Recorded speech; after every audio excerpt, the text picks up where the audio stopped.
Hi, everybody. Today we're going to meet a local jewelry maker. Katie is going to share with us an incredible story and pulling herself literally from the ashes of the Marshall Fire to restart her dream and continue her wonderful jewelry making. And she's going to tell you a little bit about India too. So, very cool stuff coming up. So, listen in. Hi, everybody.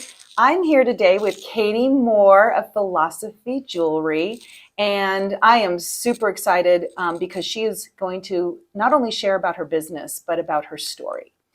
And unlike a lot of the interviews that I've done, she's got a pretty incredible story, and I think you're going to be really interested to hear her talk about the inspiration behind Philosophy Jewelry, which, by the way, starts with a F. Yeah.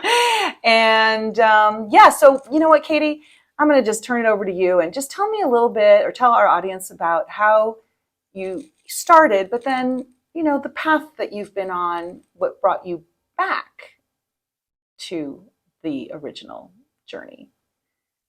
Yeah, thanks. I think this whole journey really started when I was 17 and I started my first trip to Brazil.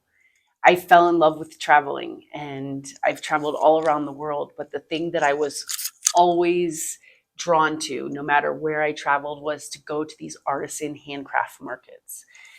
The artisan markets always had handmade macrame and gemstones that were so beautiful, and they would pour their hearts into making these amazing pieces. And ever since then, no matter where I go, that's all I want to do. And I started this business 13 years ago because when I lived in Thailand, it was completely full of artisan markets. Everything, everywhere you went, every night of the week, there was an artisan market. And I fell in love with all these handicrafts and handmade jewelry and shoes and bags. And well, it just started with a whole bunch of stuff. But over the years, I have really just fallen in love with doing clothing and jewelry because I can design them and I can work with artisans and we can create the most amazing art that we wear. Well, I did this for many years and it was like my joy, and I would travel and have so much fun and go to festivals and mentor young girls, and it was amazing. And then last year, on December 30th, we had the Marshall Fire, and all those years of work I had put into this business and building the inventory, well, we lost it all in the fire, and it wasn't insured because we couldn't insure all of our merchandise in our house. So it really all came to like a screeching halt. And after a few previous setbacks from COVID and from a big festival that was canceled at the last minute due to a hurricane, we thought, well, maybe this is a sign from the universe that we should stop.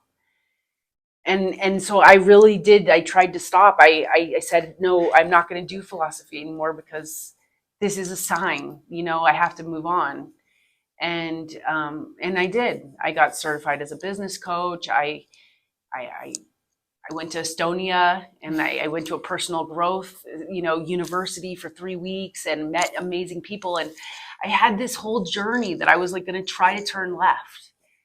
I even started painting. My husband said, babe, when you're painting, I never see you more happy. And so I thought, well, this passion, this hobby that I've been doing for 10 years, I should just do that. So I threw myself into art and I bought so many canvases and I even got in a gallery.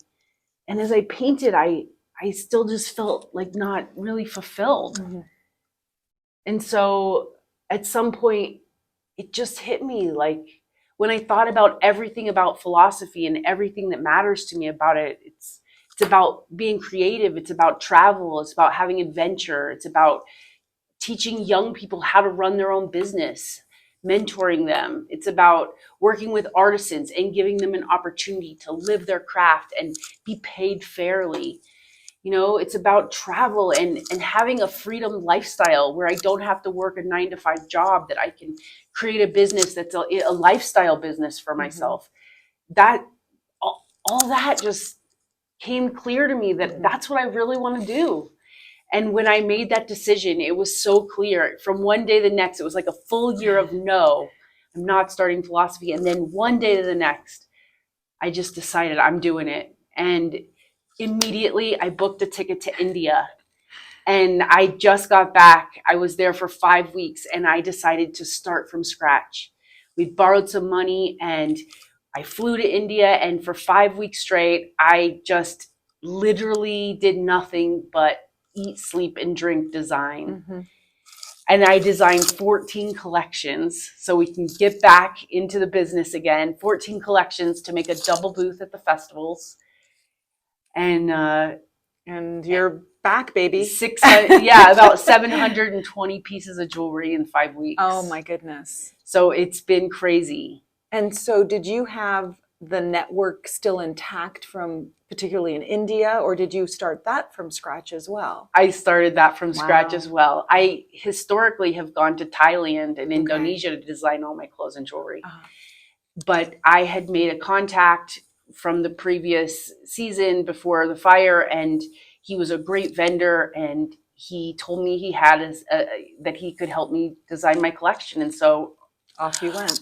on a whim, like I like to do, I went to India, to Jaipur, India, and honestly, he didn't have it all set up. Uh-huh. And honestly, I had to go out in the market and find the gemstones and the chains and all the components I needed to make what I had in my mind. And so that was like a big, huge learning curve, like that we had to set up the studio together, and it was quite a lot of chaos and mayhem. So in addition to like designing all the pieces, Right. we had to assemble the facility, because I went to a place where they are accustomed to selling raw gemstones. Okay. So they sell like raw components. Mhm. So they do have all the people that can make all the parts. It just wasn't set up as a design studio. Okay. So after I went, now they're going to set up a design studio. So you mentioned the festival. You have been working really hard, very diligently to we call you the comeback kid, I think, before the interview. It's a comeback story. What is the next big event for you? Where can people find you? Well, we are going to be back for the 2023 festival season. Okay. Our first show is going to be at the Boulder Creek Fest. That's early June. I think that's Memorial Day weekend. Okay. And then following that, we're pretty much going to be at a show every weekend. We'll have it listed on our website at philosophy.com. Okay. And you can find us on Facebook and on Instagram at philosophyjewelry.com. Okay. And that's FILOSO. Yeah. PHY. And I'll put a slide at the end, but I was going to say the way it should be spelled. Well, the way you can pronounce it. So. yeah. No, that's super. And so you're getting ready. What a story, Katie. Honestly, I mean, thank you for sharing this. Is there anything else you want the listeners, the viewers, to know about you and your business as you move forward? I think if people are feeling like they want to start their own business and that they want to get out of the rat race, I want to just validate that there is a whole universe happening outside of your everyday conventional, what people told you have to do. And I just want you to know you can create anything. You can dream up and have it be like your life the way you want it. And that's my biggest message in everything I do, is like, do it the way you want to do it, and shit still can happen. Yeah. And you can lose everything, and it's okay, because if you're doing what you love, that's what you would do anyways. Yeah. In the end, this is what I want to do. Yeah.